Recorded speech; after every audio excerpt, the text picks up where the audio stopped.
fármacos los vamos a utilizar en ciertas condiciones. Por ejemplo, para pacientes que tengan un estado de tensión muy elevado,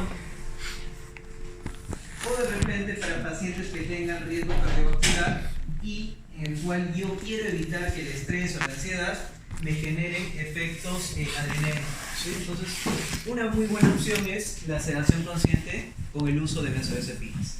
Existen otros agentes, sin embargo, como veremos más adelante, las benzodiazepinas nos ofrecen algunas ventajas, como por ejemplo la amnesia anterior. Vamos a ver que las benzodiazepinas son depresores del sistema nervioso central que dependen mucho de la dosis. Usualmente nosotros podríamos tener hasta 4 niveles de depresión, ¿sí? 4 niveles de depresión. Sedación mínima, sedación moderada, sedación profunda y anestesia general. Con las benzodiazepinas podemos alcanzar solamente los 3 primeros: sedación mínima o ansiolisis, sedación moderada o sedación consciente y sedación profunda. Jamás vamos a alcanzar el efecto de anestesia general. Otra consideración muy importante con las benzodiazepinas es que poseen un alto índice terapéutico. ¿Qué significa esto? Que los fármacos van a ser bastante seguros siempre y cuando yo los utilice de forma individual. Utilizar solamente midazolam, solamente lorazepam o alprazolam va a ser bastante seguro, ¿sí? Es bastante seguro. Siempre que el paciente no tenga problemas respiratorios y siempre que yo no lo combine con otros depresores del sistema nervioso central. Ustedes han escuchado seguramente la combinación de benzodiazepinas con el alcohol puede llevar incluso a la muerte. ¿Por qué? Porque en este caso su índice terapéutico puede reducirse. Cuando es de forma individual es seguro, pero cuando lo combino con otro depresor es bastante peligroso. Específicamente va a actuar sobre un receptor llamado receptor GABA del tipo A y lo tenemos a este nivel.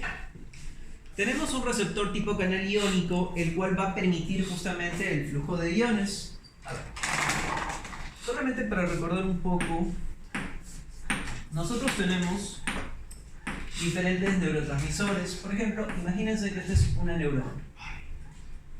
Esta es la membrana de una neurona. A través de esta membrana, nosotros podemos tener receptores tipo canal iónico, como por ejemplo el receptor GABA del tipo A. En el exterior, nosotros podríamos tener iones como el sodio, por ejemplo, iones como el calcio, pero también tenemos cloro, ¿sí? Afuera de una célula, de una fibra nerviosa, van a ser cargas positivas, porque es lo que predomina, cargas positivas. En el interior voy a tener cargas negativas. ¿Ok? Y adentro tengo un ion llamado potasio. ¿Qué es lo que pasa cuando yo necesito conducir un estímulo eléctrico? Yo necesito que estas cargas se inviertan.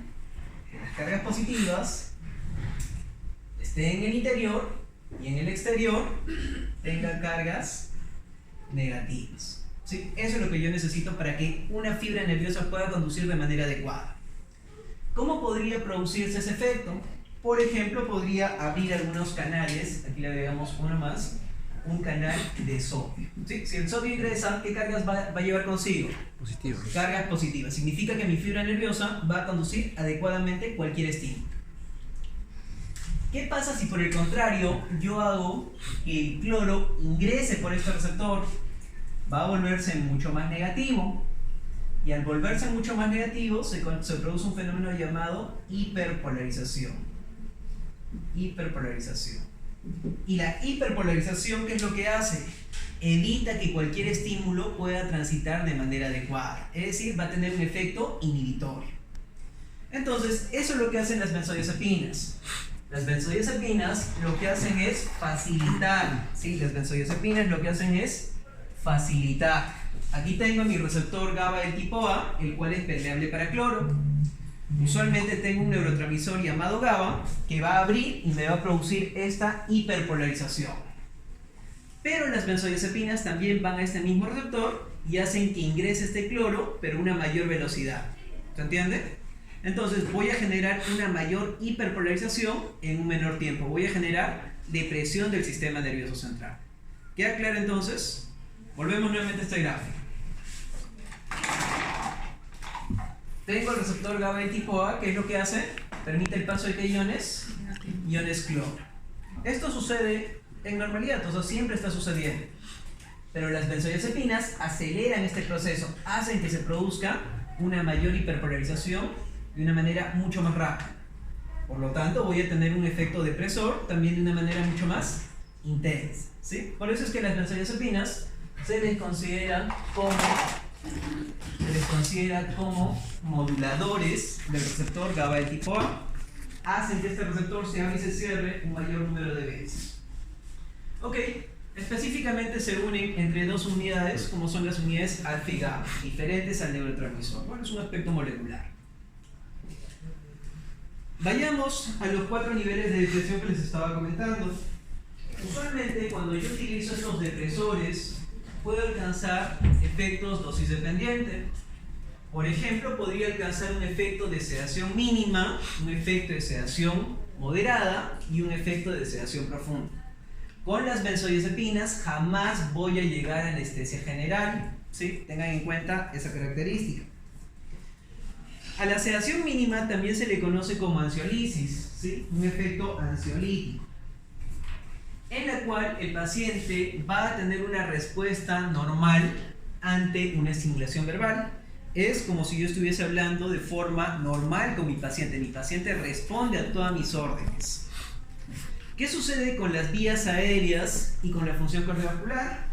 Van a estar completamente adecuadas. El paciente es independiente, puede respirar sin ninguna dificultad. ¿Qué sucede con la sedación moderada? Es el siguiente nivel de depresión. A esta sedación moderada también se le conoce como sedación consciente. En la sedación consciente, el paciente va a seguir respondiendo ante estimulación verbal, pero quizá requiera de una mayor estimulación táctil, ¿sí? Ya requiere de una mayor estimulación táctil.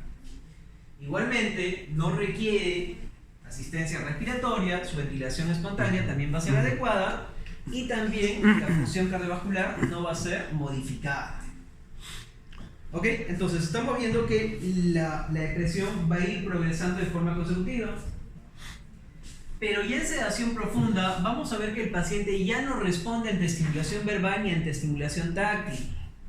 El paciente solamente responde ante estímulos repetitivos o incluso estímulos dolorosos, ¿sí? Entonces, si mi paciente ya no responde ante la comunicación que estoy realizando, posiblemente ya no me encuentre entre los 2 primeros niveles, posiblemente ya me encuentre ante el tercer nivel, ante la sedación profunda. ¿Y qué es lo que sucede en la sedación profunda? También va a haber un compromiso respiratorio, la saturación de oxígeno va a disminuir tanto así que requiere asistencia respiratoria. Si queremos ver una forma indirecta de evaluar los niveles de depresión, podría ser a través de la saturación de oxígeno. Ustedes seguramente conocen el oxímetro, el cual es muy útil para determinar qué tanto oxígeno llega hacia los diferentes tejidos. Entonces, ¿qué sucede cuando una persona está en condiciones normales? Un paciente que no está en sedación. ¿Cuánto debería ser la saturación de oxígeno, doctores? 95. ¿Cuánto debería ser la saturación? 95. Más del 95%, incluso 98%, pero más del 95%. Bueno, en la sedación mínima, igualmente, la saturación de oxígeno va a ser del 95% en adelante, más del 95%. ¿Qué sucede en la sedación moderada o sedación consciente? Posiblemente la saturación ahí sí empiece a disminuir. Esta puede ser del 90 o 91% en adelante, más del 91%. Pero ya en la sedación profunda ya requiere asistencia porque el paciente puede saturar por debajo del 90%. Sí, entonces es muy importante tomar eso en cuenta. El tipo de estímulo y la saturación de oxígeno o la necesidad de asistencia respiratoria. Y obviamente en anestesia general el paciente ya no responde a ningún estímulo y puede requerir asistencia respiratoria, requiere ser intubado. Igualmente la función cardiovascular usualmente todavía va a ser estable. Nosotros como odontólogos estamos facultados según la ley a realizar solamente los 2 primeros niveles de depresión. Nosotros como odontólogos podemos realizar ansiolisis y sedación consciente. Porque hasta este momento el paciente puede ventilar de forma adecuada, sin necesidad de asistencia. Pero si queremos realizar sedación profunda, necesariamente tiene que ser con un anestesiólogo, alguien que se haga responsable de la saturación. Este protocolo de sedación profunda podría realizarse de forma ambulatoria o incluso de forma hospitalaria. Igualmente, la anestesia general obviamente también va a ser responsabilidad de un anestesiólogo y esta solamente se debe realizar en un ambiente hospitalario. ¿Sí? Entonces, ¿queda claro con los 4 niveles de depresión, doctores? ¿Sí? Queda bastante claro. Recuerden el tipo de estímulo, recuerden qué sucede con la ventilación, ¿sí? Recuerden qué sucede con las vías aéreas y qué sucede con la saturación de oxígeno. En las 3 primeras va a depender de la dosis. Eso es lo que les estaba comentando. Va a depender mucho si yo utilizo benzodiazepinas por vía oral o por vía intramuscular. Su efecto va a ser dosis dependiente. Si yo utilizo, por ejemplo, benzodiazepinas, midazolam se me ocurre en bajas dosis y por vía oral, posiblemente alcance un efecto ansiolítico. Pero si sigo utilizando midazolam, ya no 7.5, sino utilizo 15 miligramos todavía por vía oral, ya podría llegar a sedación moderada. Pero ¿qué pasa si sigo utilizando esos 15 miligramos o incluso cantidades menores, pero por vías parenterales, que son mucho más eficaces como hemos visto? Puedo llegar fácilmente a la sedación profunda. ¿Se entiende? Inclusive con 5 miligramos de midazolam podemos llegar a la sedación profunda. ¿Sí? Entonces, muy importante tomar eso en cuenta. Los efectos depresores de las benzodiazepinas son usualmente efectos dosis dependientes. De forma segura optaremos más por la vía oral porque yo solamente puedo realizar los 2 primeros protocolos de forma segura. Ya cuando estoy en sedación profunda, requiero asistencia de un anestesiólogo. Necesito que el paciente pueda recibir asistencia respiratoria. Estos son los 6 efectos que pueden alcanzar las benzodiazepinas. Las benzodiazepinas pueden alcanzar un efecto ansiolítico, un efecto sedante, un efecto de amnesia anterógrada. ¿Qué cosa es amnesia anterógrada? ¿A qué nos viene esa idea, doctores? ¿Qué cosa creemos que es amnesia anterógrada? Amnesia, analicémoslo por palabras. Amnesia, ¿qué cosa es amnesia? Pierde Pérdida de la memoria. Pero hay 2 tipos de amnesia: amnesia retrógrada y amnesia anterógrada. ¿Qué cosa será amnesia retrógrada? Imagínense, amnesia retrógrada, sufre un traumatismo y me olvido mi pasado. Las benzodiazepinas no tienen esa capacidad, sino todo lo contrario. Van a generar amnesia retrógrada, amnesia de nuevos recuerdos, de eventos traumáticos. Y aquí está el plus que justamente les comentaba. Un paciente que va a ser sometido a sedación consciente necesita alcanzar estos 3 efectos: ansiolítico, sedante y amnesia anterógrada. Y esta amnesia anterógrada puede permitir que el paciente olvide los eventos traumáticos. El paciente no va a recordar estos eventos. Por lo tanto, para una siguiente cita podría volver con total normalidad, porque no va a recordar ese evento traumático. ¿Sí? Entonces, esa es una ventaja de las benzodiazepinas, que no la voy a alcanzar, por ejemplo, con el óxido nitroso, el cual sí es ansiolítico y sí es sedante. ¿Sí? Entonces, es un plus. Mucho más para pacientes pediátricos. Bueno, en pacientes adultos hay algunos que sí son un poquito más temerosos, ¿no? Pacientes excesivamente depresivos, en los que sí sería necesario también alcanzar este efecto. Bien. Hipnótico. Todavía no lo hemos visto. Sí, son los 3 efectos que yo debería alcanzar en la sedación consciente. Otros efectos que podría alcanzar con benzodiazepinas podrían ser efectos hipnóticos, inductor del sueño. Y según la definición que hemos visto hace un momento, doctores, cuando yo estoy en la sedación mínima o sedación moderada, ¿necesito que mi paciente se quede dormido? ¿Necesito que mi paciente se quede dormido? No, porque dijimos que en la sedación mínima y en la sedación consciente, mi paciente debía responder ante órdenes verbales. Entonces, si mi paciente ya está alcanzando este efecto hipnótico, ¿en qué nivel de depresión me encontraré? Probablemente ya me encuentre en sedación profunda. ¿Y qué pasa en sedación profunda? Posiblemente requiera asistencia respiratoria, puede generarme complicaciones. Entonces, es algo muy importante. El efecto hipnótico no es algo que busquemos durante la sedación consciente. Otro efecto que también podría producir es un efecto relajante muscular, y aquí, ojo, hagamos una aclaración. Cuando hablamos del efecto relajante muscular de las benzodiazepinas, hablamos de un efecto generalizado, no solamente de tranquilizar al paciente, de reducir su actividad, porque eso sería básicamente un efecto ansiolítico. El efecto relajante muscular tiene que ver con, digamos, la tonicidad de los músculos, incluyendo el diafragma y los intercostales. ¿Qué pasa si mi paciente no puede contraer el diafragma y los intercostales? ¿Qué pasará con la saturación de oxígeno? Nuevamente disminuye. Mi pregunta es, cuando yo realizo sedación consciente o ansiolisis, ¿necesito que mi paciente tenga este efecto relajante muscular? No. No, yo necesito que alcance el efecto ansiolítico, no efecto relajante muscular. Porque si ya mi paciente no tiene tonicidad de los músculos, significa que está progresando mucho más. Nuevamente podría estar llegando ya a sedación profunda. Y también otro efecto que podría alcanzar las benzodiazepinas puede ser el efecto anticonvulsivante, ¿sí? Para algunas condiciones. ¿Ok? ¿Queda claro? Perfecto.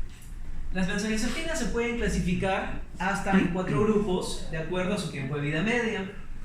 Por ejemplo, podemos tener a las benzodiazepinas de acción ultracorta, como por ejemplo al midazolam. Son consideradas de acción ultracorta porque su efecto va a durar aproximadamente 5 a 6 horas, un tiempo bastante rápido, ¿sí? Desaparece rápidamente. Otro grupo podrían ser los de acción corta. Aquí tenemos al lorazepam y al alprazolam. Su efecto va a durar de 6 hasta 12 horas, ¿sí? De 6 hasta 12 horas aproximadamente. Pero también podríamos tener a los de acción intermedia, como el clonazepam o el flunitrazepam, cuyo efecto puede durar hasta 30 horas, o los de acción prolongada, como el diazepam, que pueden durar hasta 40 o 60 horas en caso de sus metabolitos. Mi pregunta es, doctores, si nosotros vamos a hacer un protocolo de sedación mínima o sedación moderada, ¿cuánto tiempo yo requiero que mi paciente se encuentre en este estado? ¿Cuánto tiempo creen que necesita? 40 minutos. Para realizar una intervención, colocación de implantes de repente, o de repente elevación del piso de seno, 1 a 2 horas. Una hora. ¿Cuál de estas benzodiazepinas sería útil para estos protocolos? Considerando el tiempo. Las de acción ultracorta, ideales, y de manera excepcional podría utilizar incluso las de acción corta. Nosotros podemos recetar eso y una cita solamente psiquiatras. No, nosotros sí podemos realizar esa suscripción, pero para ello necesitamos un recetario especial. ¿Sí? En un recetario ordinario no podría, si no se puede realizar un recetario ordinario. Eso lo voy a discutir también en la próxima clase, cuando vean recetas y legislación, pero nosotros sí estamos facultados. Podemos ir a la IGEMIT y en la IGEMIT nos inscribimos como ontólogos y nos dan un recetario especial en el cual podemos prescribir ciertos depresores, ¿sí? Pero obviamente solamente para poder realizar los protocolos de sedación mínima y sedación moderada. Porque ya para sedación profunda en anestesia general tiene que ser por medio de un anestesiólogo. Claro, siempre y cuando tengas ese recetario especial. Es un recetario especial, no es un recetario ordinario. ¿Sí? Pero nosotros como odontólogos sí estamos facultados a realizar sedación mínima y sedación moderada. ¿Sí? Según la ley podemos realizar. Ahora en las cadenas tienen la colegiatura de los odontólogos, los médicos. Claro, por eso le digo, sí estamos facultados en la IGEMIT, lo único que necesitamos es ir a registrarnos. ¿Sí? Es un trámite un poquito tedioso, pero sí podemos realizarlo. Yo hago regularmente sedación consciente a niños. Claro. Pero hago 2 recetas, porque una se queda en la farmacia, ¿no? Otra cosa muy importante en este tipo de documentos, como son las recetas, es que tienen un tiempo de vigencia bastante corto. Normalmente, ¿cuánto tiempo dura una receta ordinaria? Usualmente 7 días, algunas hasta 10, pero es un tiempo bastante corto. Cuando hablamos de recetario especial, usualmente vamos a tener de 48 hasta 72 horas, tiempos mucho más cortos, porque son fármacos que pueden producir depresión del sistema nervioso central. ¿Sí? Ok, entonces eso es lo que nos podría ser útil. Los de acción ultracorta y los de acción corta. Los de acción intermedia y acción prolongada, preferiblemente estos van a ser utilizados bajo otras indicaciones. Las características farmacocinéticas de estas benzodiazepinas van a ser bastante comunes. en realidad la gran mayoría posee una muy buena absorción dependiendo de la vía de administración. Preferiblemente, para poder alcanzar una mejor absorción por vía oral, tiene que ser con el estómago vacío, sin alimentos. Otra consideración también muy importante de las benzodiazepinas es que va a sufrir un fenómeno llamado redistribución. ¿Sí? Redistribución. ¿Se acuerdan qué cosa era distribución, doctores? Distribución. ¿Qué proceso farmacocinético o en qué consistía? Distribución. A ver, era la liberación. ¿De qué dependía la liberación? De la forma farmacéutica. ¿La absorción de qué dependía? De la vía de administración. Luego de ello tenía la distribución. ¿De qué dependía? De las proteínas plasmáticas, y era la capacidad del fármaco para poder distribuirse hacia todos los tejidos. ¿Y qué cosa será redistribución? Cuando ese mismo fármaco que se depositó en otros tejidos regresa hacia la sangre. Las benzodiazepinas en general van a tener este fenómeno de redistribución porque se depositan bastante bien en el tejido adiposo.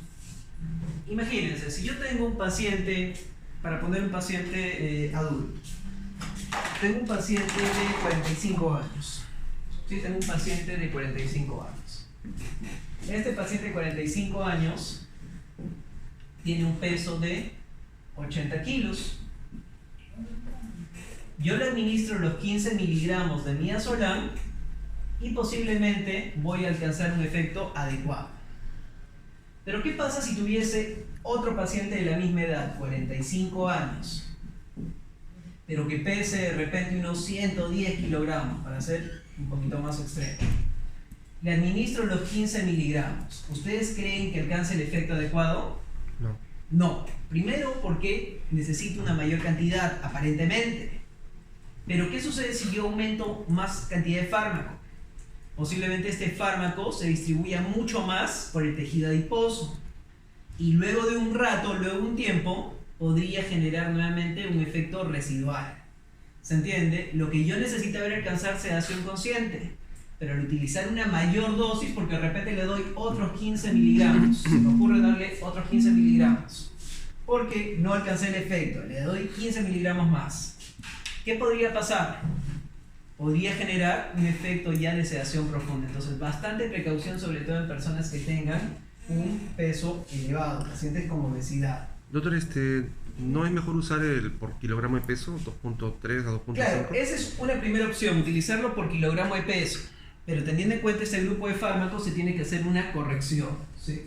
Teniendo en cuenta el peso ideal que debería tener el paciente y el porcentaje de grasa que tiene. Ok, pero tengan eso en cuenta, se deposita bastante el tejido adiposo.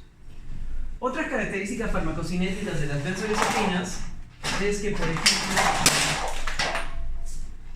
van a biotransformarse a nivel hepático de manera moderada, ¿sí? Tienen moderada biotransformación hepática. Y su eliminación puede ser dual.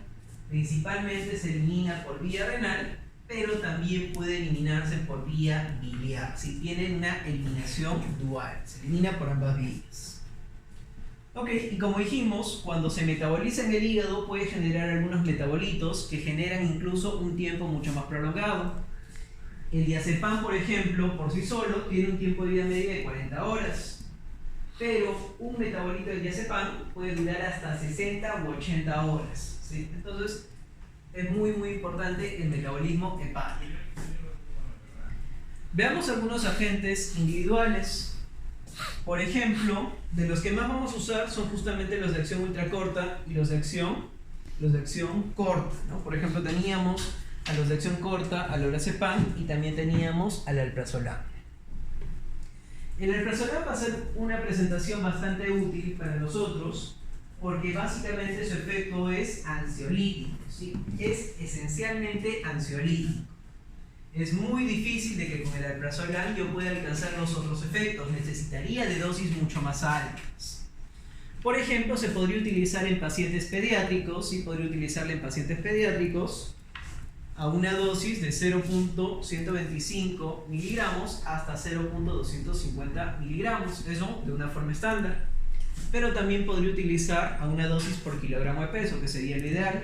0.005 miligramos por kilo. Usualmente, como comentábamos, va a tener una muy buena absorción, pero esta absorción va a ser mucho mejor si yo la administro sin alimentos.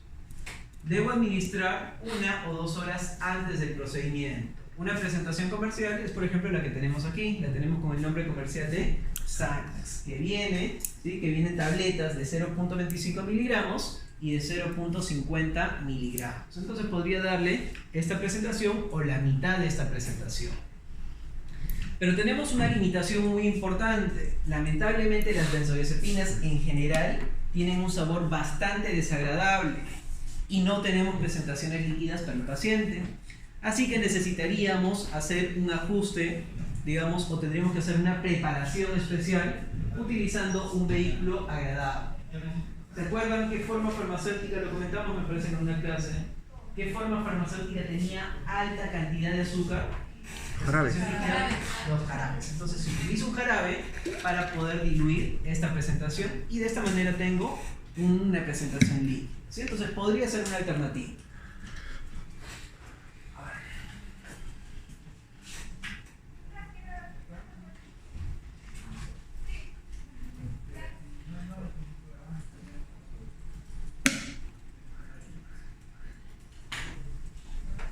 Para pacientes adultos también podría utilizar esta misma presentación y podría utilizarse de forma estándar, ¿sí? Podría utilizar desde 0.25 hasta 0.5 miligramos por vía oral, 1 a 2 horas antes de mi intervención. Entonces, si solamente quiero alcanzar el efecto ansiolítico, podría utilizar, como dijimos, ya sea alprazolam, bajas dosis de 0.25 o hasta 0.5 miligramos. El nombre comercial que lo veíamos, por ejemplo, lo tenemos con el nombre comercial de Xanax. ¿Ok? El segundo nivel de depresión, ¿sí? El segundo nivel de depresión va a ser justamente la sedación moderada, llamada también sedación consciente. Y esta sí va a ser mucho más útil para nosotros, porque dijimos que en la sedación consciente yo podía alcanzar algunos efectos adicionales, como por ejemplo la amnesia anterior. Debemos recordar que la sedación consciente es un, digamos, es un estado de depresión del tipo reversible en la que el paciente aún responde ante estímulos verbales o estímulos táctiles. Pero lo más importante es que el paciente mantiene todos sus reflejos protectores y también mantiene una vía aérea permeable, lo que permite una independencia en la saturación de oxígeno. El paciente todavía satura de manera adecuada, ¿sí? Tengan eso en cuenta. Sedación consciente, todavía el paciente mantiene autonomía. Para realizar la sedación consciente, ahí vamos a tener diferentes agentes. Por ejemplo, podríamos tener al midazolam y al lorazepam, los cuales, según referencias, nos indican que van a ser bastante útiles para la sedación consciente, debido a que no me modifican las variables hemodinámicas, no me modifican la presión arterial, no me modifican la frecuencia cardíaca, ni tampoco el pulso. Pero adicionalmente tampoco me van a modificar el transporte de oxígeno. Como dijimos, la saturación va a seguir siendo adecuada, usualmente incluso por encima del 95%, ¿sí? Usualmente está por encima del 95%. Y también van a ser muy buenos para realizar una adecuada sedación y van a seguir siendo seguros. Ojo, seguros siempre y cuando mi paciente no tenga problemas respiratorios. Recuerden, en un paciente que tiene asma, en un paciente que tiene POC o enfermedad obstructiva pulmonar crónica, por ejemplo, vamos a ver que en estos pacientes está contraindicado porque no puede ventilar de manera adecuada.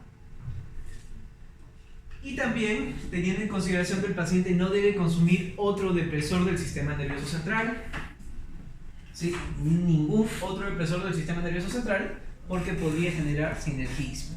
¿Ok?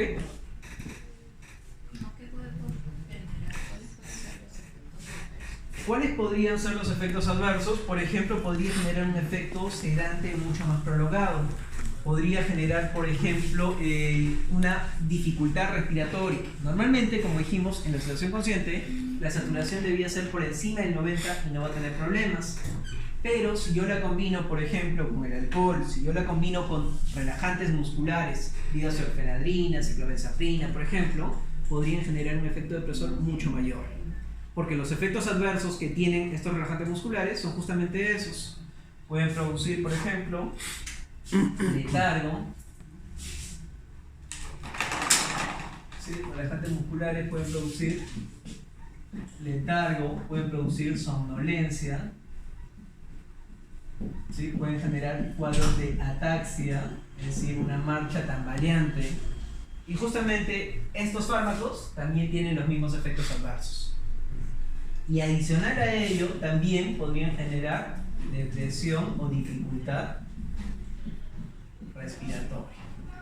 ¿Sí? Entonces, muy importante tomar eso en cuenta. Caso, el antídoto para eso que podría ser. El antídoto para la sobreadministración de niazolam podría ser, por ejemplo, tenemos antagonistas específicos, por ejemplo el flumazenil, ¿sí? Que lo veremos en la última parte, pero sí existen antídotos específicos para el niazolam, ¿sí? Pero solamente se administran por vía intravenosa y preferiblemente en un ámbito intrahospitalario, de forma leve, ¿sí? Pero sí existe antídoto para las benzodiazepinas. Como comentamos, algo muy importante de las benzodiazepinas durante la sedación consciente es que pueda generar, digamos, una mayor seguridad en cuadros de ansiedad. A ver. ¿Qué pasa con la ansiedad? Nosotros usualmente vamos a tener algunos tejidos, como por ejemplo la glándula suprarrenal. La glándula suprarrenal va a producir dos hormonas muy importantes. Por un lado va a producir cortisol y por otro lado va a producir epinefrina o adrenalina. ¿Sí? Ambos van a ser muy importantes para salvarnos o digamos para aliviarnos en condiciones de lucha-huida. Imagínense, en este momento alguien me asalta o simplemente hay un traumatismo, un evento, algo impactante. ¿Qué sucede? Yo necesito estar alerta. Para eso tengo a la adrenalina. ¿Qué es lo que hace la adrenalina? La adrenalina me va a producir, primero, taquicardia. Y con esta taquicardia voy a tener un mejor gasto cardíaco para que toda la sangre pueda distribuirse mejor por los tejidos. Esta adrenalina puede hacer que mi presión arterial incremente, favoreciendo el mismo evento. Esta adrenalina también puede producir una broncodilatación, ¿sí? Para que pueda respirar de manera adecuada. ¿Qué pasa cuando esta situación es crónica? El que va a reemplazar esta adrenalina va a ser el cortisol, que también podría generarme cuadro de taquicardia, de hiperglicemia, incremento de presión arterial y no necesariamente broncodilatación. La pregunta es, ¿qué pasaría si yo tengo un paciente que ya tiene cierto riesgo cardiovascular, como podría ser un paciente hipertenso, un paciente con hipertensión arterial, un paciente con angina de pecho, tengo un paciente con hipertiroidismo,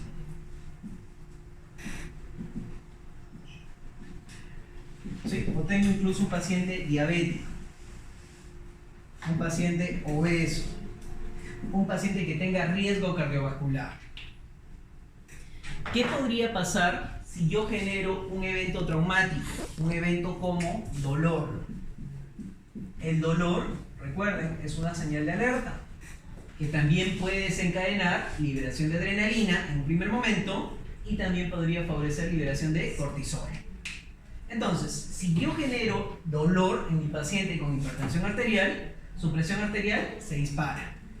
Si tengo un paciente que tiene angina de pecho, igualmente puede generar taquicardia y también hipertensión arterial, incremento de la presión arterial. Así sea de forma transitoria, pero incrementa la presión arterial. Entonces, ¿qué es lo que yo necesito en este caso? ¿Qué es lo que yo necesito? Necesito reducir los factores estresantes. Entonces, para eso es lo que nos sirven las benzodiazepinas. Van a reducir los factores detonantes, ¿sí? Factores que generen estrés, para que no me desencadene liberación de catecolaminas. Entonces, estos son los pacientes que podrían recibir sedación consciente o incluso el primer nivel, simplemente sedación mínima o ansiolisis. Entonces, cambiemos un poquito el chip de que la sedación consciente solamente es para pacientes pediátricos, sino también se podría utilizar en ciertas condiciones. No es obligatorio, es cuestión de evaluar la condición de mi paciente. ¿Ok? ¿Por qué, doctor? No le entendí bien esa zona. A ver, normalmente cuando yo tengo estrés, voy a producir liberación de catecolaminas, adrenalina, por ejemplo, de forma aguda. ¿Qué hace la adrenalina? Me puede producir taquicardia e incremento de presión arterial, básicamente eso. Y una ventaja también que me da la adrenalina es broncodilatación, permite que yo pueda ventilar mejor.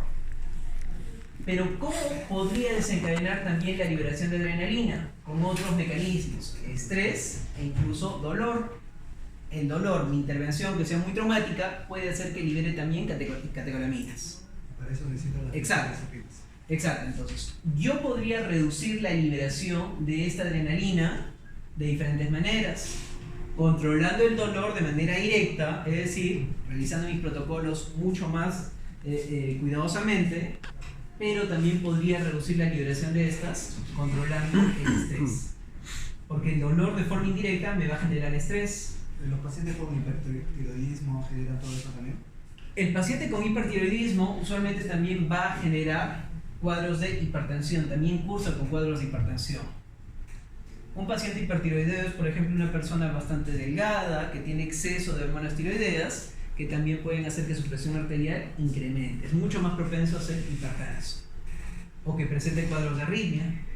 ¿Se entiende? Entonces, por eso al hipertiroideo también lo considero como si fuese una hipertensión arterial. Entonces, esa es la ventaja del midazolam, que va a tener efectos beneficiosos sobre factores estresantes y de esta manera podría evitar complicaciones sin afectar, digamos, el sistema cardiovascular o incluso el sistema respiratorio. Entonces, algunas características del midazolam. El midazolam tiene una rápida absorción por vía oral, ¿sí? Aproximadamente se puede absorber en cuestión de 30 a 45 minutos. Su inicio de acción puede ser, como dijimos, al cabo de 30 minutos. Y su tiempo máximo, es decir, su máxima concentración, lo voy a alcanzar hasta en 1 hora. Si, por ejemplo, yo voy a realizar un protocolo de sedación y en este momento son las 9 de la mañana. Si a las 9 de la mañana yo le administro el midazolam a mi paciente, yo al cabo de unos 30 minutos, 9:30, ya tengo inicio de acción. Inclusive en menos tiempo, a 9:15, ya podría tener el efecto del midazolam. Pero su concentración máxima la voy a alcanzar recién a las 10 de la mañana, pero ya podría empezar en ese momento. ¿Cuánto tiempo voy a tener para poder realizar adecuadamente mi protocolo? Tengo de 60 hasta 120 minutos. Su vía de eliminación es bastante corta, recuerden, es de acción ultra corta.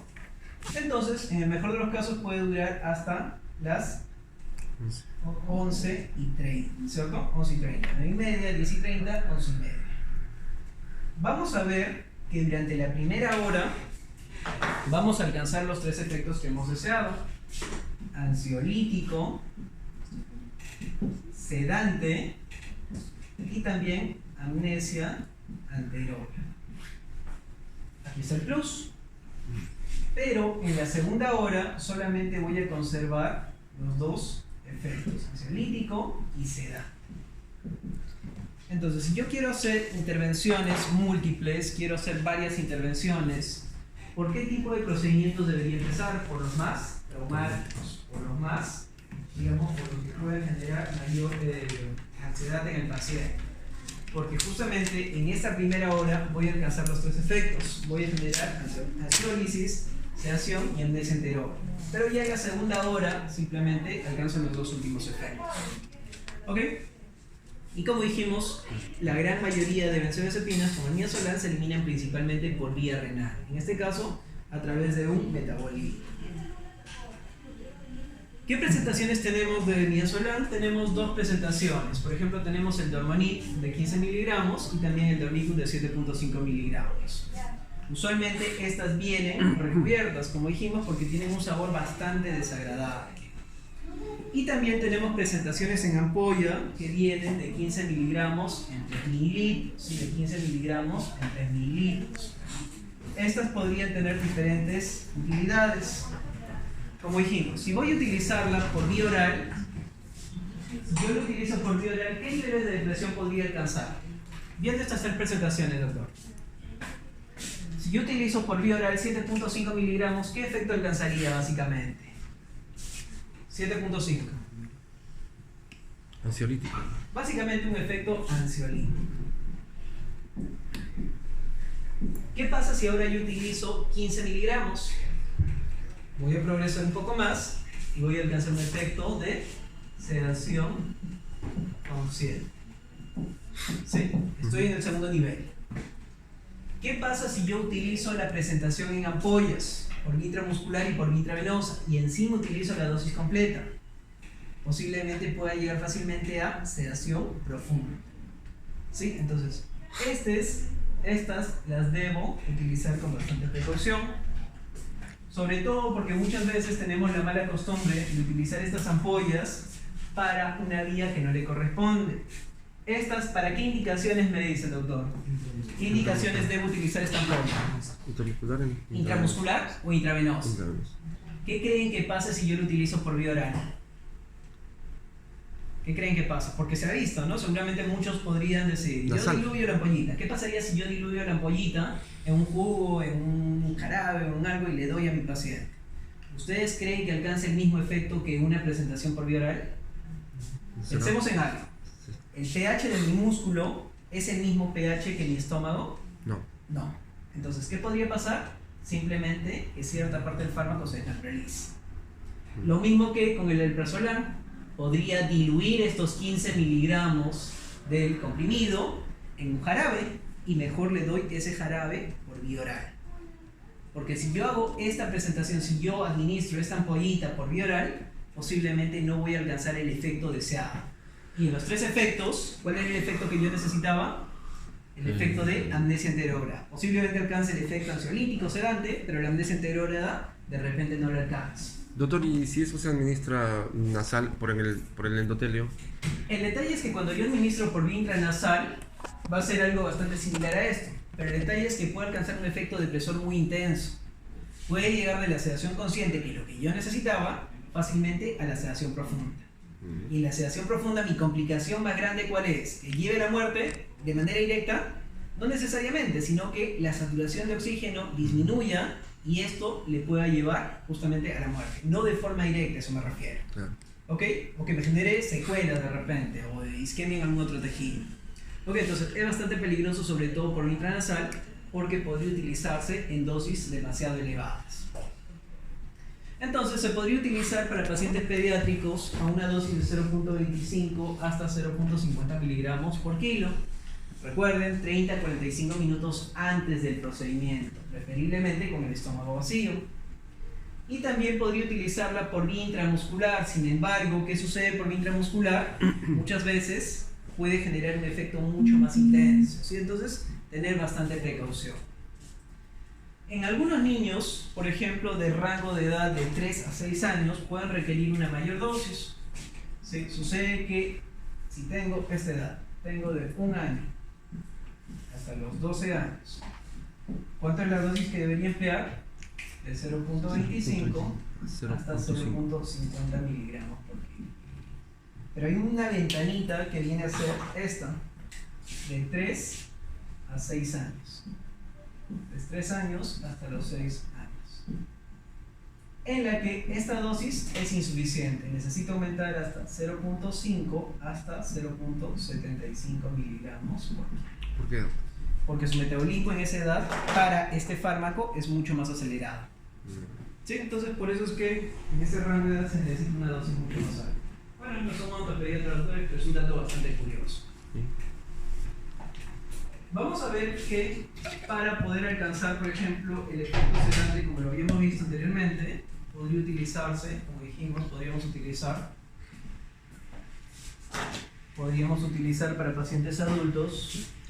Sí, para pacientes adultos, yo podría utilizar 7.5 miligramos por vía oral para alcanzar un efecto de sedación mínima, o 15 miligramos por vía oral para alcanzar la sedación consciente o sedación moderada.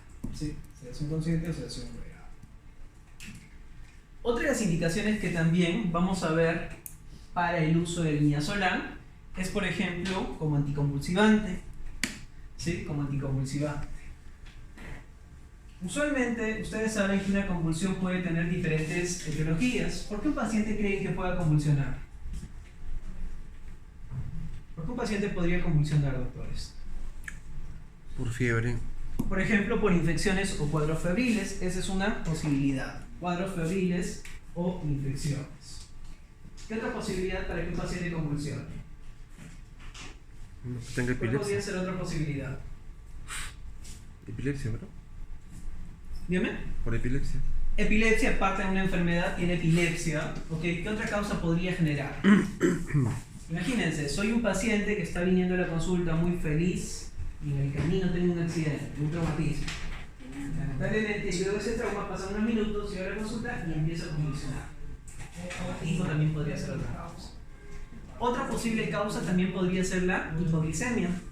Imagínense un paciente que sea diabético y por error yo le digo, señor, hoy día le vamos a colocar un implantito, así que por favor venga sin comer nada, si no coma nada, absolutamente nada. Pero como el paciente es diabético, consume su hipoglicemiante, consume su metformina o glibenclamida. ¿Qué podría pasar si yo consumo el fármaco y no consumo alimentos de forma natural o de forma rutinaria? ¿Qué podría pasar? ¿Qué pasa con mi glucosa? Empieza a disminuir y justamente la hipoglicemia también es una causa para convulsiones. ¿Sí? Entonces, hay múltiples causas para una convulsión. Pero una convulsión usualmente tiene una duración de 3 a 5 minutos. Y si estoy ante una convulsión, me encuentro ante una crisis convulsiva. Pero ¿qué sucede si mi convulsión perdura? Va más allá de esos 5 minutos, de repente 4 o 5 minutos, mayor a 5 minutos. Ya me encuentro ante un estatus convulsivo. Una crisis convulsiva es considerada solamente una urgencia. Un estatus convulsivo ya es una emergencia. Ante una urgencia, lo primero que yo tengo que hacer es detener el tratamiento, sea cual fuere, retirar cualquier objeto que esté en boca que interfiera con la respiración adecuada y también preferiblemente colocar al paciente de cúbito lateral sobre una superficie lisa, ¿sí? Si puede ser una mesa, el piso, pero de cúbito lateral. ¿Por qué de costado y no de boca arriba o boca abajo? ¿Qué creen que pasa si lo coloco boca arriba? Se va a asfixiar. Puede aspirarse, hay reflujo, hay actividad parasimpática y puede aspirarse. Entonces mejor de costado y controlando si tiene reflujo. Debemos recordar que las convulsiones también incrementan las secreciones. Saliva puede generar cialorrea. Podría utilizar el insuctor para poder aspirar y facilitar la ventilación. Y además controlar sus funciones vitales, ¿sí? Controlar, digamos, la presión arterial de ser posible, la ventilación, ¿sí? Ok, es una urgencia, es controlable. Pero además de ello, ¿qué es lo que tendría que hacer, doctores? ¿Qué debería hacer? Tomar tiempo. ¿Por qué? Si me encuentro ante una crisis convulsiva, el paciente va a dejar de convulsionar dentro de ese tiempo y luego de ello entrará en una fase de reposo, se queda dormido y no pasó nada. Pero si pasa más allá de los 5 minutos, aquí sí me puede generar secuelas. Por lo tanto, aquí yo necesito actuar administrando anticonvulsivantes. ¿Sí? Aquí sí necesito actuar con anticonvulsivantes. Porque me puede generar secuelas que en muchos casos son irreversibles. Entonces, para ello yo podría utilizar dos agentes de lo que le dijimos. Podemos utilizar midazolam, que es un agente, ¿sí? Que es un agente anticonvulsivante por excelencia, y otro de ellos podría ser, por ejemplo, el diazepam. ¿Sí? El diazepam. Doctor, ¿pero cómo le da? Exacto, eso es lo que vamos. ¿Qué vías de administración podríamos utilizar para un paciente que está convulsionando? ¿Qué se les ocurre? ¿Cuál es la vía más potente por excelencia? Sublingual. La sublingual, perfecto. Mi paciente tiene cialorrea.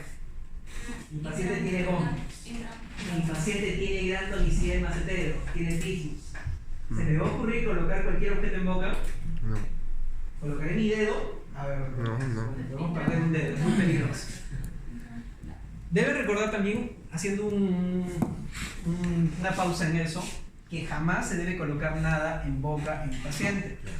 ¿Sí? Porque si yo intento colocar cualquier objeto, algunos dicen colocar una media o algo, colocarle un objeto, puede interferir con la ventilación. ¿Se entiende? Ajá. Si el paciente tiene, digamos, está mordiendo la lengua, mejor posicionarlo, porque al posicionar, la lengua puede dejar de ser, digamos, agredida o traumatizada. ¿Sí? Pero tratemos de no colocar objetos, porque a veces podemos incluso lesionar el macetero, podemos luxar a nuestro paciente. Entonces, la primera que se me ocurre es vía intravenosa, pero un paciente que está convulsionando será fácil. No. Si está canalizado, acá. La segunda, ¿cuál podría ser, doctora? Nasal, ¿no? La vía Intranasal. muscular, como dice. Podría ser una vía muy eficaz, pero ante ese movimiento, ante la tonicidad, puedo fracturar la aguja. ¿Qué me queda? Nasal. La vía intranasal. Seguramente lo escucharon. La vía intranasal es una muy buena opción. Va a ser muy eficaz porque tenemos gran vascularidad y esta gran vascularidad hace que el fármaco pueda absorberse y llegar directamente hacia el sistema nervioso central.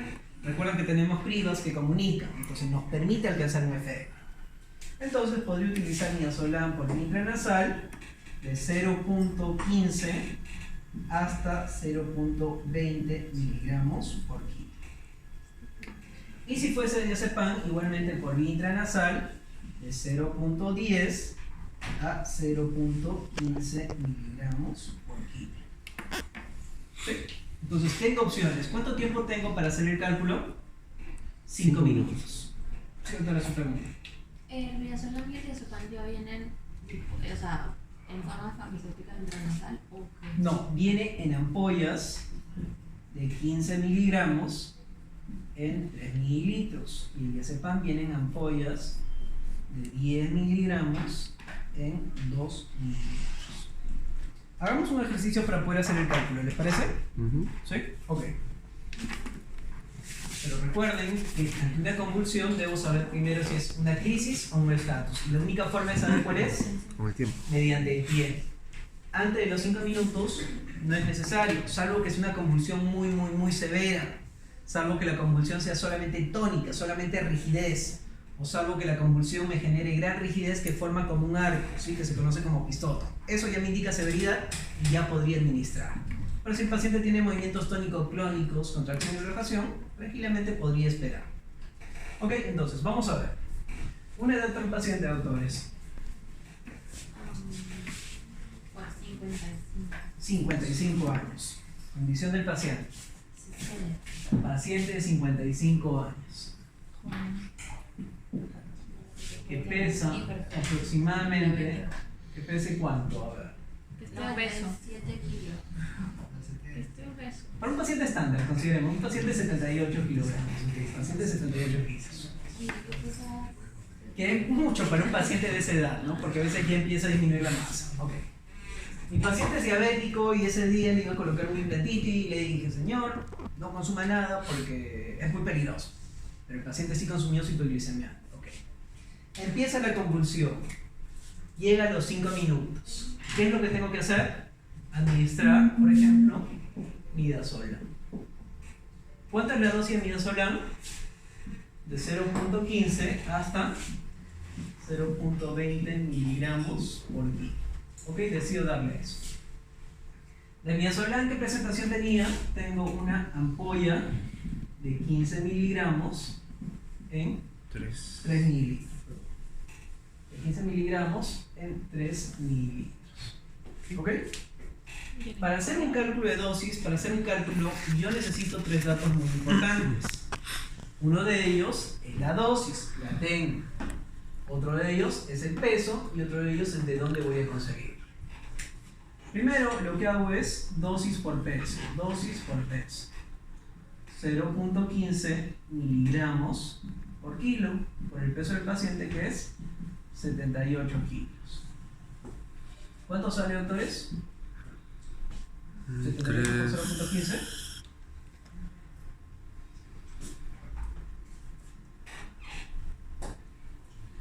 78 por 0.15. 11.7. 11.5. 11.5. 7. 11.7 miligramos. Perfecto, eso es lo mínimo que debería dar. ¿Qué es lo que tengo que hacer luego? Evaluar de dónde consigo estos 11.7 miligramos. ¿Y de dónde voy a conseguir esos 11.7 miligramos? De mi ampolla. Entonces lo único que hago es una regla de 3 simple.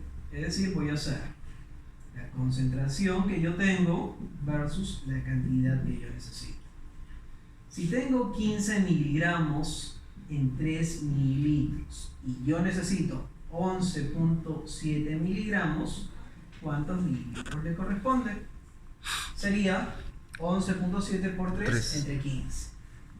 11.7 miligramos por 3 mililitros entre 15 miligramos. ¿Sí? Si se dan cuenta, multiplico por la inversa. ¿Sí? Multiplico por la inversa. Miligramos con miligramos se va, ¿cuánto sale? ¿Cuánto sale? 7 por 3. 2.34 mililitros. 2.34 mililitros. Es decir, podría utilizar una jeringa y cargar esta cantidad, 2.34 como mínimo, ¿sí? Porque es la dosis mínima. ¿Ok?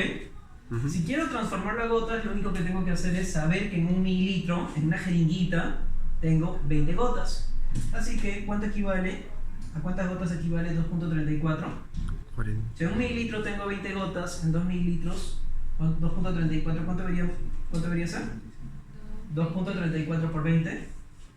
Lo mismo, un mililitro tiene 20 gotas. 46.8. 46.8 gotas. Si tengo lo mínimo, podría ser el cálculo de lo máximo, solamente cambio este dato. Ya no sería 0.15, sino sería 0.20. ¿Sí? ¿Cuánto saldría, doctores, a ver un minuto? De forma rápida, ¿cuánto le correspondería? 0.20, 0.20 por 78. 15.6. 15.6. Ahora, esos 15.6 lo colocamos aquí. Tengo 15 miligramos en 3, necesito 15.6. ¿Cuántos mililitros le correspondería? 15.6 por 3 entre 15. ¿Cuánto? 3.12. 3.12 en gotas. Pero tendría que tener 2 ampollas. Sí, en este caso para ese paciente sí. A ver, lo mínimo es 62.4 gotas. 2.34 mililitros. Lo máximo es ¿cuánto? 3.12, ¿cierto? Ok. Entonces, yo tengo la posibilidad de jugar con los rangos. Me dice que como mínimo 2.34 y lo máximo 3.12. Dependiendo de la convulsión, podría darle de repente 2.5, 3 mililitros. Estoy dentro del rango. Esto es el máximo, es mi tope. ¿Sí? Ahora en gotas, ¿cuánto sería 2.34? 46.8. 46.8 gotas. ¿Cuánto es 3.12? 62.4. 62.4 gotas. Entonces podría ser algo intermedio. Podría darle 50 gotas, 60 gotas, 54 gotas, qué sé yo, algo que esté dentro del rango. Si fuesen las 60 gotas, imagínense si fuesen las 60 gotas. ¿Cómo debo administrar esas 60 gotas?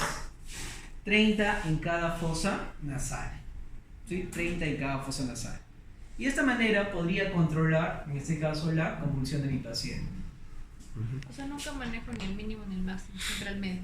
Puedo jugar con el rango de acuerdo a la severidad. No debo excederme el máximo, pero tampoco podría darle por debajo de lo mínimo. Por eso, en algunos casos, cuando nos dan un rango de dosis, hago el cálculo de forma individual y luego yo decido que se encuentre dentro de ello. ¿Sí? Es lo ideal. Si tengo un rango, mejor hago el cálculo de forma individual y determino cuánto yo puedo darle a este paciente. Ok, pues, ya para finalizar, como les comentaba, que el caso de sobredosificación es bastante raro en pacientes, o el caso de intoxicación con benzodiazepina entonces es bastante raro en pacientes que pueden llegar a la muerte. Sin embargo, vamos a ver que hay uno que sí es bastante peligroso. El flunitrazepam es una benzodiazepina que se utiliza mucho como agente hipnótico, pero este sí tiene un índice terapéutico muy estrecho. Si yo utilizo solamente benzodiazepinas, ¿es seguro o es peligroso? Si solamente utilizo benzodiazepinas, solo midazolam. Solo midazolam es seguro. Si yo combino midazolam más otro depresor, es muy peligroso. Este flunitrazepam va a ser la única benzodiazepina que de forma individual puede llevarlo a la muerte a mi paciente. Por suerte, esta sí no es de venta libre. Inclusive nosotros no podemos prescribir. No podemos. ¿Sí? No. Esta no. Entonces, pero es raro, es raro. ¿Qué es lo que tendríamos que hacer si nuestro paciente se sobredosifica? Ya sea de forma intencional o de forma, digamos, de forma accidental. Podríamos...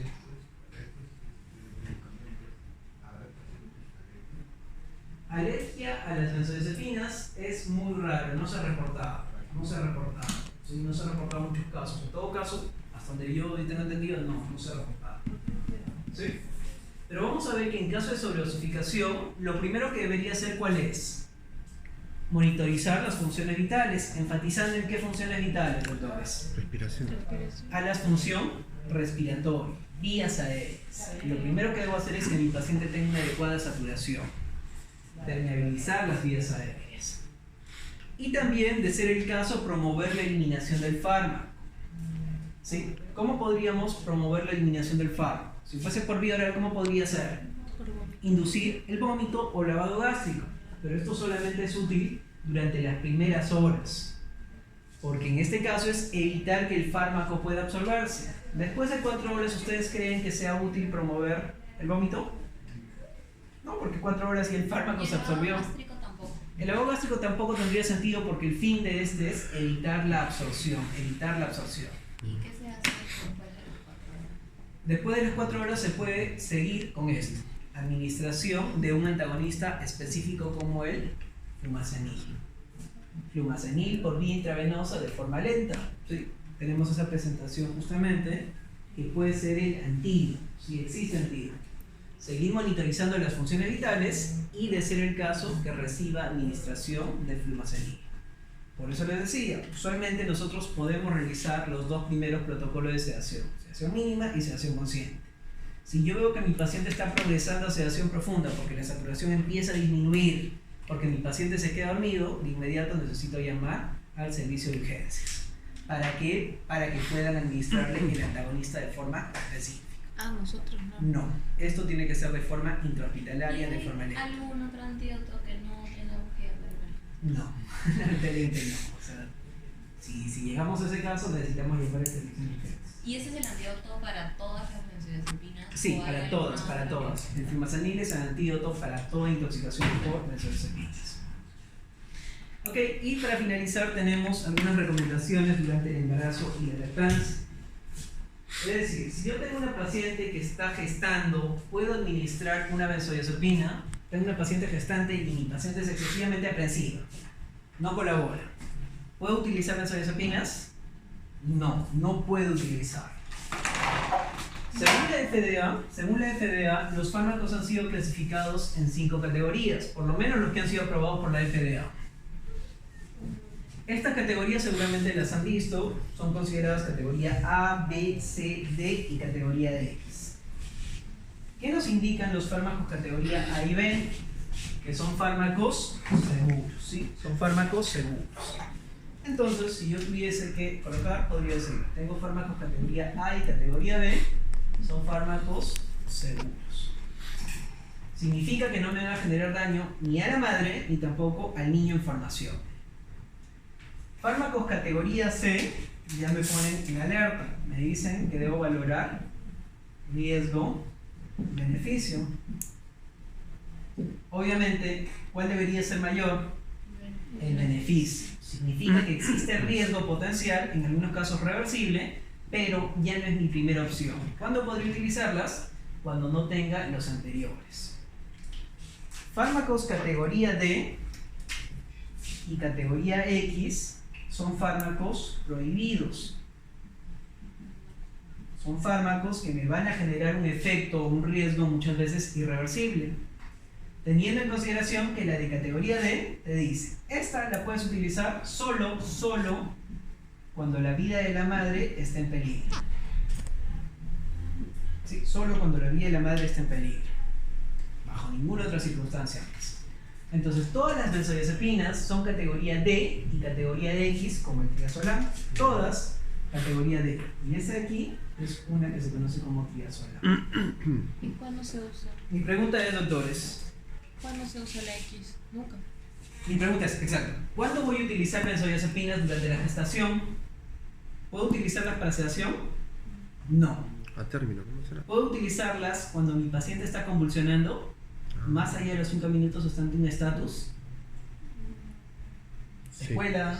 ¿Puedo utilizarlas? Sí, solamente bajo esa circunstancia. Doctor, ¿y la carbamazepina? La carbamazepina también va a ser un anticonvulsivante que se utiliza un poco para neuralgia trigémino y es considerada categoría C o categoría D. No recuerdo exactamente, pero no es segura. Ahí debemos valorar, si no me equivoco, es categoría C. Me parece que debemos valorar riesgo-beneficio. Sí, y si no estuvieran embarazadas, las categorías D y X se pueden utilizar regularmente. Sí, de forma regular, por ejemplo, si no está gestando, yo sí podría utilizarla en un paciente adulto, mujer, varón, sí, indistintamente. Doctor, pero si a veces una mujer no se da cuenta que está embarazada el primer mes y esta sufre de convulsiones y toma, ¿este medicamento es teratogénico o es solamente depresión del sistema nervioso? No. Puede generar incluso las benzodiazepinas, también se le suele asociar con la fisura labiopalatina. ¿Sí? Uno de los factores puede ser eso, el uso de benzodiazepinas durante el primer trimestre. Otro de ellos podría ser, por ejemplo, el uso de corticoides durante el primer trimestre para la fisura labiopalatina. Pero entonces, usualmente no deberíamos utilizar para sedación consciente durante la gestación. ¿Qué pasa? ¿Sí? ¿Esta clasificación es solamente para gestantes o es para todos? Es para pacientes gestantes principalmente, pero a veces, como no tenemos una clasificación para pacientes que están dando de lactar, también se mantiene la misma clasificación, pero usualmente es para pacientes gestantes. O sea, las pacientes gestantes no pueden tomar alfa-celda. Ninguna benzodiazepina. ¿Qué pasa si es que ellos están bajo un tratamiento y como vía de escape se sienten muy mal, No debería. Ya se prescriben bajo cierto riesgo. Sobre todo durante el primer trimestre en el que podría generar esa formación del labio fisura palatino. ¿Y qué es lo que podría pasar en un paciente, por ejemplo, lactante? Podría generar sedación y letargo. Tampoco deberíamos administrar benzodiazepinas. Pero hay una excepción a esta regla. Podemos utilizar el midazolam para sedación consciente, debido a que el midazolam sí se elimina por leche materna, pero en muy bajas concentraciones. Y además, ¿cuántas dosis utilizamos? Utilizamos una sola dosis. Entonces, primera opción, no utilizar. Pero si voy a utilizar alguna benzodiazepina para poder realizar sedación consciente en una madre que está dando de lactar, debería ser el midazolam, ¿sí? Como última opción. ¿Sí? Doctor, por ejemplo, si ponemos un ejemplo, ¿no? Si yo estoy en una discoteca y salgo con mi amigo Bonifacio y lo pepean, ¿cuánto tiempo dispongo para poder administrarle de repente la... Ajá. No hay un tiempo específico, pero el problema es que la dificultad respiratoria va a ser mucho más marcada en este grupo de pacientes. Como dijimos, si solamente utilizo una benzodiazepina, es difícil de que pueda llevarlo a la muerte. Pero si yo lo combino con alcohol, la depresión va a ser mucho más marcada. Tanto así que en cuestión de horas el paciente puede llegar a la muerte si no recibe asistencia o si no tiene una adecuada ventilación. Pero es horas. ¿Sí? La muerte no va a ser por depresión del sistema nervioso central, sino la muerte va a ser por depresión e insuficiencia respiratoria. ¿Sí? La idea es que necesitamos, por eso decimos, controlar las funciones vitales lo más pronto posible que el paciente pueda recibir el antídoto. Si en caso estuviera muy lejos y se tuviese el antídoto, ¿cuánto se tendría que usar? Se puede utilizar de 0.03 miligramos por kilo por vía intravenosa, pero de forma muy lenta. ¿Sí? De forma muy lenta. De 0.01 hasta 0.003. Solo intravenosa. Sí, solo intravenosa. ¿Y qué tipo, por ejemplo, esos depresores, qué tipo son los que usan en la fiesta? Ah, ese es el Depresión es midazolam. básicamente el alcohol, el alcohol Midazolam. con alguna benzodiazepina. Midazolam TPP. Sí, te pepea. Midazolam es alcohol, diazepam es alcohol. No, hay otros tipos de drogas que son ¿Más fuertes? depresores, por ejemplo el LSD o de repente el éxtasis asociado con otros depresores. ¿Sí? Y para eso también funciona este antídoto. Ya no es otra cosa. Para esos casos ya se necesita el tratamiento usualmente paliativo, el tratamiento paliativo.